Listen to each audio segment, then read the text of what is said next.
I'm sure there's a lot of you out there that's going to be excited to hear about this little thing. We have the Edifier smart speaker, but there's a catch. It's a smart speaker so you can stream audio from your favorite services and devices wirelessly through your Wi-Fi network, although there is no microphone because your privacy is important. So if you're one of those people who like to cover up the microphone, cover up the webcam, disable the microphone, disable the webcams on your smart devices, you don't have to do that here, but you can still get some room-filling, pack-a-punching sound from your favorite streaming services. Sounds like the best of both worlds if you're asking me. The Edifier MS50A wireless speaker. It does feature Bluetooth 5.0, Wi-Fi connectivity, multi-room system so you can actually connect multiple speakers together in different rooms to fill your whole house with audio. We have DSP technology, RMS 25 watts and 15 watts, as well as the Edifier Home app. We have Wi-Fi streaming and Bluetooth 5.0 speaker system, pair 2 speakers to enjoy stereo sound, multi-room grouping compatible with Amazon Alexa and Apple AirPlay, compatible with Amazon Alexa, Apple AirPlay, and Spotify, room-filling sound with powerful 2-way speaker, MDF wooden enclosure with classic walnut finish, and 40-watt RMS power rating. So that's kind of strange. It listed Amazon and Apple but no Google. That's kind of weird. They cut out one of the smart assistants, I guess. Inside the box we have the power cable, 2-year warranty, and a bunch of other papers, as well as the speaker. Okay, this speaker's feeling nice. And it's looking nice. Who put this, whoever put this on was like, I'm tired, I'm going home. I mean, this speaker's looking, I like it. It's got that wood finish, it's looking nice, feeling nice. Hopefully it sounds nice. So the good news is it looks like you can actually control this with your voice if you use a third-party app that's connected to it. So I mean, that's cool if you want to do it. It features a very large 4-inch 25-watt subwoofer for some deep, powerful bass, as well as a 3/4 inch 15-watt Silk Dome tweeter, all coming in at just under 5 pounds. So I mean, you could it's not really made to be portable, but you could take it to a party. Up here on the top, we actually have a wheel that reminds me of an iPod. Right here in the middle, a power button with an LED ring around it, multi-function button, left and right buttons for track skipping, and then a play and pause button down here on the bottom. They're actually touch sensitive buttons. I like that, although the power button is an actual button, and I forgot you need to plug this in to have power, so it's not gonna turn on.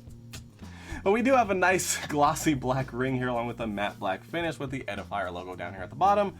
Over on the front we have that fabric speaker with a little stripe going through the middle, looks cool. Down on the bottom we have 5 rubberized feet along with the power input, so that way it's going to stay in place with the power cable feeding through the back. And then we have that really nice wood grain design. I really like it. It looks like actual wood, feels like actual wood, some quality wood here.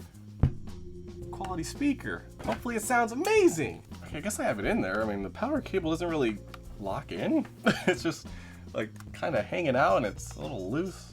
I guess as long as you don't move it. But we have it flashing, it's in parry mode. Let's get ready. Follow the instructions in your device's companion app.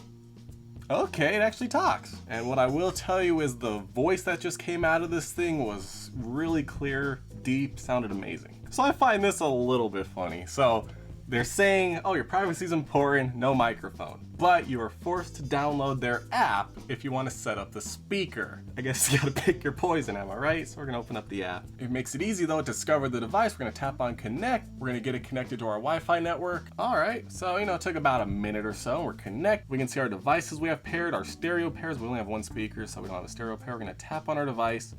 Firmware update. Okay, let's update our firmware. Upgrading firmware. Firmware upgrade complete. All right, so now that we have the firmware updated, we should be ready to go. We'll tap on settings. We can actually rename the device. We can see all the different versions, our current network, signal strength, IP address, MAC address, the user manual. You can even link your Amazon account. See, they want you to link a bunch of stuff. But there's no microphone. We can have our input here. So Wi-Fi is our input. We can add to pair if we have multiple speakers, and I guess that's really it. Well, that was pretty cool. But it says Alexa connected. I don't have Alexa connected, but we have Spotify here. Ready to play some music, open Spotify. Okay, let's go. If I go into my Spotify settings, I can see it on the Wi-Fi network. I'll tap on that to connect to the device. And now we're connected, so now I can play music.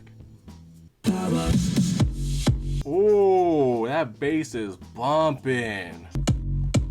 Okay, here's the thing. It has some serious bass. I can feel it, hear it bumping.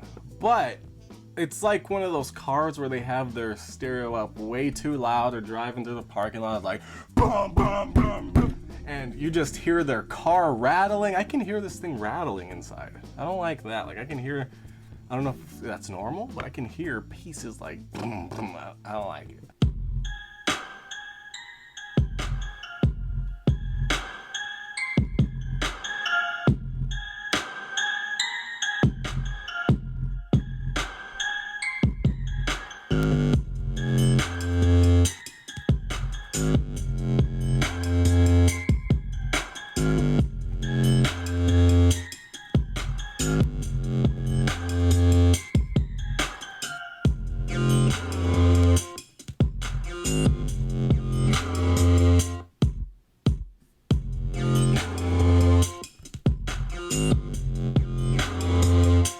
Touch sensitive buttons work.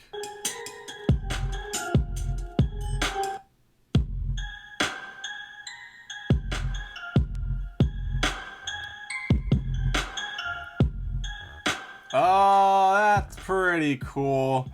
So the arrows are actually to skip tracks, but the wheel, just like an iPod, like I was saying, you just touch sensitive is in the circle and it goes up and down. Now it's not quite as fast as I would like, but I mean it works and it's pretty cool because you're mainly going to be controlling with your phone anyways.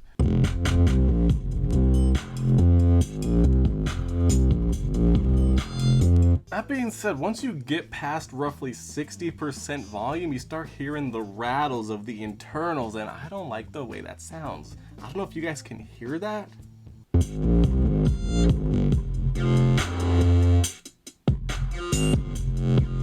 But I mean, it's noticeable for me and I'm not liking the way that sounds, but if you keep it around 60%, it sounds good. Now when you have it maxed out, you can definitely hear that, but it is also very loud. It gets up there, so it'll definitely work for a party. But, you know, you can hear it, but you know, during a party, I don't think anyone really cares. Okay, that being said, if you keep the volume around 60%, it still gets plenty loud, sounds great, the bass is there, the mids, the highs, it all sounds great. It comes together in a nice whirlwind of music goodness in your room. Keep this on your bookshelf like it's meant to be, play the music at a reasonable level, and you're good to go. The audio sounds great. But once you get up there, you can definitely hear it go rattling. I don't like that, but maybe you don't care. It depends, because apparently people drive around thinking it sounds good. It's like, I'm like, so that's kind of how I feel about this. But 60% sounds like the sweet spot. Good volume, good bass, good mids, good highs. Sounds great, works well with the apps. It's a good audio experience if you can, you know, deal with the shortcomings of having it up at a max volume.